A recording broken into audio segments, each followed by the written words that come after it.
16 yoshimda bu akkauntimni ochganimda 3 yil ichida menda shunaqa katta o'zgarish bo'ladi. Sodiq klientlarim bo'ladi. 700 dan oshiq ayol qizlarga o'zim hunarimni o'rgataman deb hech ham o'ylamagandim. Kunga kelib 30 mingtadan oshiq ayol qizlar meni kuzatishadi. Aytishlari mumkin 3 yil ichida 30 mingta obunachi juda ham kam hisoblanadi deb, lekin sizlarga akkauntimni yurg'izishda bo'lgan o'zim qilgan xatolarimni va qanaqa o'zgartirishlar kiritganimni ko'rsatib aytib beraman. Men qilgan xatolarning birinchisi bu akkauntimni doimiy yurg'izmaganim, videolar doimiy qo'yib bormaganim, bitta qo'yib keyin to'xtab qolganim, 1 oy 2 oylab umuman akkauntimni rivojlantirmaganim bo'ladi. Ikkinchi qilgan xatoyim, menimcha ko'pchilik bu xatoni qilgan, blogerlik reklama berishdan oldin ularning auditoriyasini yaxshiroq analiz qilmaganim, ayollardan iborat bo'lmagan akkauntlarga ham men reklama berganman. Bu menimcha eng katta qilgan xatolarimdan biri bo'lsa kerak. Ham pulimga quyganman, hammaga auditoriya kirmagan. Yana bitta xatolarimdan biri asochkali videolarni ko'proq joylamaganim bo'lgan.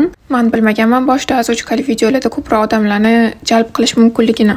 Endi akkauntimga kirgizgan yengilliklarim haqida gaplashamiz. Sarpasiyatlar yasashni boshladim. Onlayn darslar sotishi, o'zimning hunarimni boshqa ayol qizlarga ham o'rgatishni boshladim. Agar siz ham shu hunarga qiziqsangiz, noldan shu hunarni o'zim onlayn tarzda o'rgataman. Xohlasangiz offlayn uyga kelib o'rgansangiz ham bo'ladi. Menga obuna bo'lib qo'ying, yil oxirigacha 50 mingta bo'lsa, shu sumka uchun kerakli bo'ladigan hamma narsani eng aktiv ikkita qizga yuboraman va darsligini bonus qilib qo'shib beraman. Agar siz ham naborni darslikni qo'lga kiritishni xohlasangiz, meni akkauntimda har doim aktiv bo'lasiz. Storieslarimda qo'yadigan postlarimda, reelslarimda har doim aktiv bo'lib, kommentariy yozib, like bosasiz va Telegramimizga ham obuna bo'lib qo'yasiz. Xudo xolisa 50 mingta bo'lishimiz bilan bonuslarni, naborlarni topshiraman.